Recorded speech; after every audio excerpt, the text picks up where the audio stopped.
Today I will be judge, jury, and executioner. We all have a bad take. Everyone has to have a bad take here or there. But what if you can be charged with a terrible football take? Not every take is the same. Some are worthy to listen to and debate, but some are straight up dog shit, brain dead, and arrestable. So saying all that, and having your own opinion, it's not wrong. I know these days people, they don't have the energy to be arguing with people, but then it's good to have debates. It's good to have different perspectives. But sometimes it gets to a point where it's just ridiculous, you know, where you have to not even entertain the conversation because people be saying some ridiculous things. But at the same time, you can't be disrespectful. You should be willing to listen to the other person. Just hear them out. Let them finish what they need to say. And then you can decide whether or not it's worth having a debate with the person or not. But these days people just,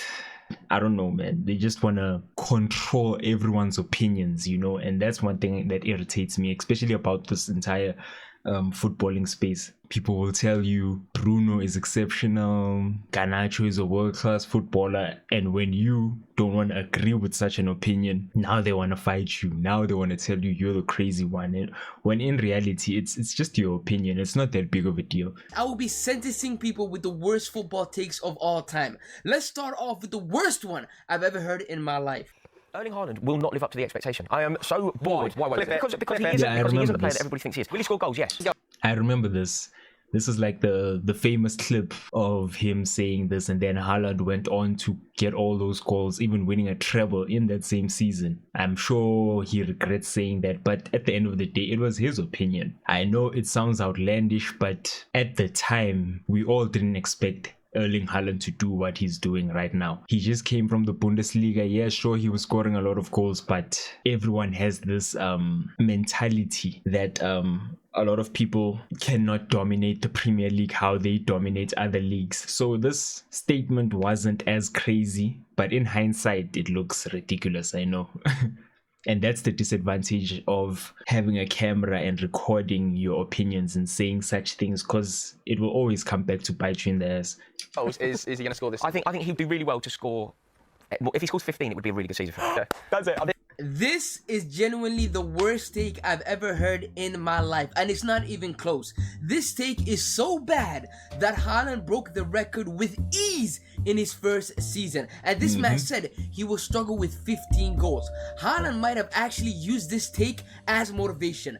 As for Rory, this man is a professional at giving out dog shit takes. He is the Lionel Messi of worst takes of all time. So for this take, but to be fair, he was joining Manchester City, and joining City as a center forward, you know, especially when you're a prolific center forward, you're just gonna get goals, you know. You having people like Kevin De Bruyne, Phil Foden, Cancelo at the time, all these options where they're all just good at bringing the ball to you. They're all so secure on the football, and they all keep providing the service for their strikers. So of course he was going to get goals, but we all didn't expect it to be this much. in particular, I will be sentencing this man to prison. You know what? No, not prison. That's way too light. That take is so bad that he will be sentenced to the Tai Long prison. That's right, that prison where Tai Long was being held down with chains in Kung Fu Panda. That's where he will be sent to. At Arsenal, he's going to be the main guy. The reason why I think Jesus could outscore him is because Haaland's going to have to fit into a system at... Come on. Okay, this Gabriel Jesus, he's an exceptional footballer, but he's never been a goal scorer. So to say that he was gonna outscore Erling Haaland, it just never made sense. I don't know how you even come to this conclusion. It's a huge surprise to me as well. This is my first time hearing this, but this was kind of wild. I feel like this was worse than the previous statement. Manchester City, where it's not all about Haaland. Gabriel Jesus, and Haaland. He's a player who is constantly injured. He's never really available. Yeah, sure, when he plays so well, but even when he plays, he doesn't score. He just facilitates. He's good on the football. He's good with dribbling. He can create for you, but finishing is not really his strength. Yeah, sure, he'll get you goals, but come on, man. Not Erling goals, not Erling Haaland numbers. Gabriel Jesus outscoring Haaland. The guy Man City sold to Arsenal so they could buy Haaland is going to outscore him. By the way, Jesus never hit 15 Premier League goals. He never done that. But somehow, some way, he was supposed to outscore this demigod. These Prem sexuals really thought that Haaland was gonna come into this league and he was going to struggle. This man is literally dog walking our league right now. Robbie, because of that take, you will be spending life in prison without parole. You will be getting Derek Grove sentence. 2 life terms in prison. We treating you like Thanos. I'm so excited about this signing. I've been excited about it for a very long time. It's exactly the sort of player that Manchester United should be signing. Not Rasmus. This is a striker for a generation. I've not been excited about a striker like this probably since Van Persie, really. And even that was going to be short term. Højlund, are we dead? Okay, this one. Wow, I can't defend this. And the thing is, he didn't even have proof, a history, you know, a goal catalog, some evidence of some sort that he can actually score goals. Because this guy was in Atlanta, and in Atlanta, he wasn't scoring a ridiculous amount of goals. He was just there, you know. I'm sure he doesn't even have more than 8 goals for Atlanta. So this take was kind of crazy. It was more of a hopeful Man United fan. As this had the same excitement as Van Persie. These stats As right Van here Persie, had the same come on. exact excitement as Van Persie. Van Persie. 9 goals, also, you saw calling that. him generational is crazy when at one point he was the biggest meme in football. Obviously, this isn't the worst take ever. A lot of United fans were excited and were saying stupid shit when he was first signed, so I won't go too harsh on him. I'm sentencing him 10 years in Fox River State Penitentiary, and he has to share a cell with Teabag. Honestly, I think I'm being too nice. I am being way too nice. That's low-key someone's wet dream. Danny Welbeck. I must actually watch Prison Break again. It's been a long time. The last thing I remember from that show was they tried to break out. It was in the first season. They tried to break out, and then there was something in the corner of the ceiling, the roof. I think it was a key or something. But then he couldn't open it or something. Then they had to go back. I think that was the last thing I remember from that show. But I actually need to watch it because it was actually a good show. Overall footballer, yeah, he is better overall as a footballer than Mohamed Salah. But Wait, what did you say? is better. He's someone's wet dream. Danny Welbeck's overall footballer, yeah, he is better overall as a footballer than Mohamed Salah. But Okay. Now this is an interesting one because I hear what he's saying. Mo Salah on the football, man.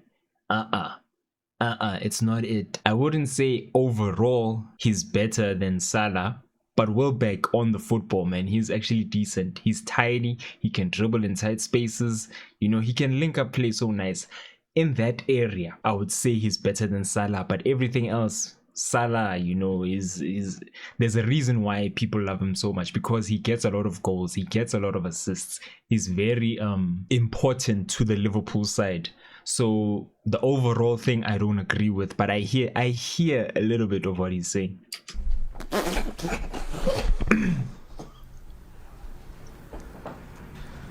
I don't even need to explain this. My sentence is the chair. Give him the chair. He will get the chair. The chair, the chair, the chair. One thing I've heard, and I do somewhat agree, that Maradona wouldn't be able to make it in a top 10 Premier League side. Fuck off, man. Come on. Top 10 Premier League side. Come on.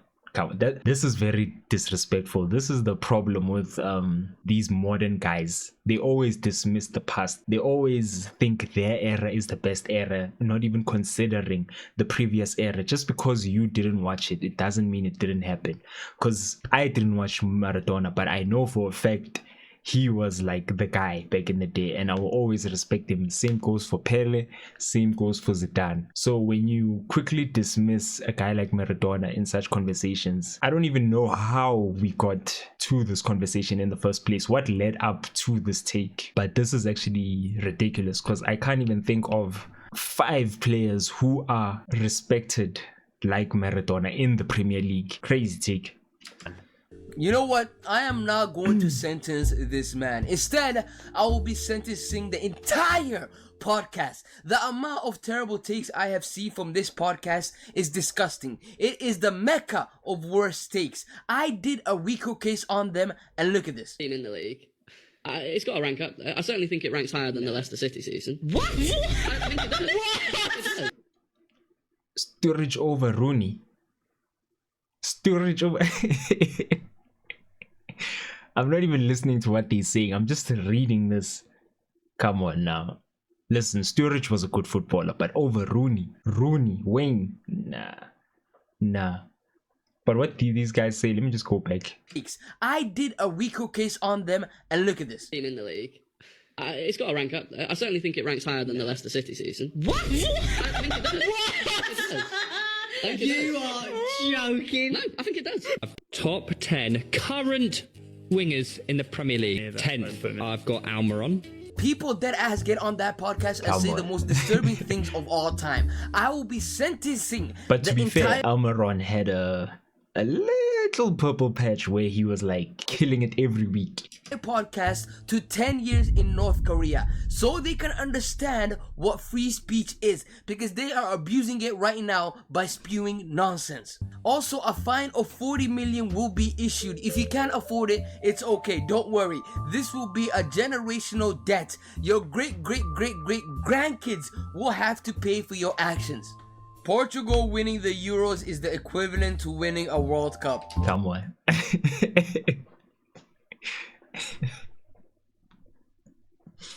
What is wrong with this guy? This guy, he's always trying to downplay Leo's achievements all the time.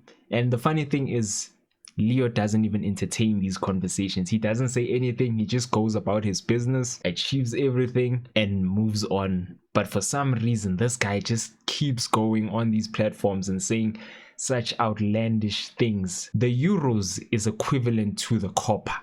That's it. The Copa America, the AFCON.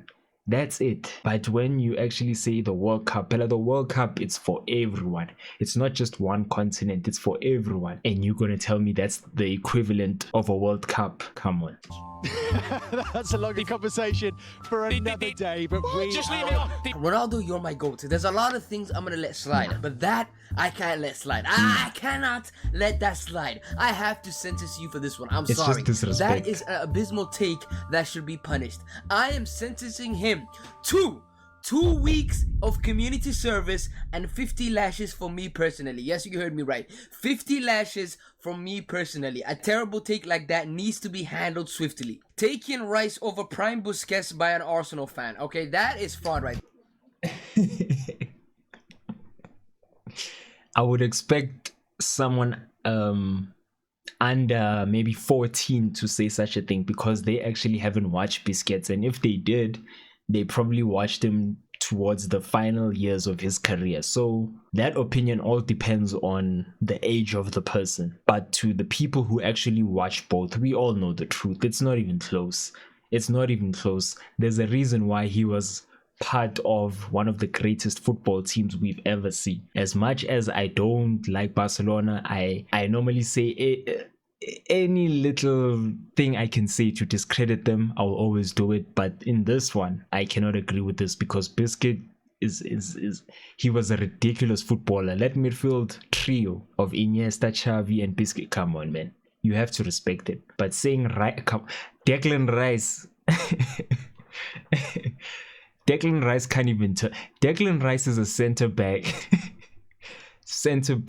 trying his best in midfield. But one thing I can give to Declan Rice is the ability, the dead ball ability he has. You know, the way he takes set pieces. No one even comes close to him, especially corners. Like, his delivery is so clean. It's just underneath the crossbar in the danger zone. That's why they score so many goals from corners, because his deliveries are ridiculous. Even the way he takes free kicks. I'm not saying shooting free kicks, because he doesn't score a lot of goals. I think the 2 he scored against Madrid are the only ones he scored in his entire career. But I'm saying the way he whips in the crosses from the free kicks, that's what I'm talking about. And it's just spot on every time. There. That is fraud. That is not an Arsenal fan tweeting that. I'm an Arsenal fan. I understand delusion. I understand, alright? We are the most delusional guys of all time. But we are not stupid. We are not brain dead. That is a rival fan acting like us so we could be clowned. I'll be sentencing him for 4 years in prison and a 4,000 fine. That Zidane only did a few cool passes a game and wasn't even better than Mahrez. Come on. Wasn't even better than Mahrez. You know, I never watched Zidane. I don't know much about this guy. I only seen highlights. But the way people speak about him, the people who have seen both Mahrez and Zidane, when you actually ask them who is better between the two, they will always choose Zidane, and there's a reason for that. If so many people agree with that one statement saying Zidane is one of the best footballers of all time, easily, then how can he come close to Riyad Mahrez? Mahrez is my guy. Mahrez is one of the coldest footballers I've ever seen. Best first touch in the game, but I will never put him in a conversation with Zinedine Zidane, a guy who has won a Ballon d'Or. By the way, I'm not sure if he won I think it was only one, but the fact that he has a Ballon d'Or, it says a lot. Riyad Mahrez, as much as he's been cold throughout the years, all the great touches, all the brilliant football, all the goals, the finishes, all the tricks, everything, he still doesn't have a Ballon d'Or. That's it. That's the only argument we need to close this conversation. That's it. And it's the same guy again. You know what? Scratch the last sentence. Scratch it. I'll be sentencing him to 10 years in prison. We actually sold Real Madrid a finished Courtois and broke the bank for Kepa, who's going to become a finished Courtois. A finished Courtois. Courtois is the best goalkeeper right now. I don't care what anyone says. The amount of saves this guy has done for Real Madrid, he bails them out so many times. He is the reason why Real Madrid are still in second place right now, because the saves this guy has made, very crucial for the team. He steps up all the time. You can ask any Real Madrid fan if they want to sell Courtois and get someone else. None of them would even think of selling Courtois. One of the best soon and is already doing amazing. I love this game. 70 years in prison for fraud. 70 years in prison. Crazy. This is what I say. I'm not trolling when I say this. And comparing him to Declan Rice is if Paul Pogba, N'Golo Kante, and Steven Gerrard had a threesome. Paul Pogba, N'Golo Kante, and Steven Gerrard. Are we hearing this? You're telling me these three footballers, when you combine them, it makes Declan Rice. Declan Rice. Nah. The disrespect to Paul Pogba. The disrespect to Paul Pogba. The disrespect to Gerrard and Kante. These are the type of opinions I can't entertain. These are the type where I just brush past them. I respect your opinion. It's all yours, but I cannot entertain this. And the product was Declan Rice. Crazy. Never ever in my 40 years of sentencing people have I ever heard such an abysmal take in my life. One of the worst takes I've ever heard in my life. And ladies and gentlemen, that's me, by the way. So I will be sentencing myself to 3 generations in prison. That's right, my kids will be spending prison time because of my abysmal take right here. Anyways, guys, that's all I got. Please like, subscribe, and tell me the worst takes you've ever had in your life. Goodbye.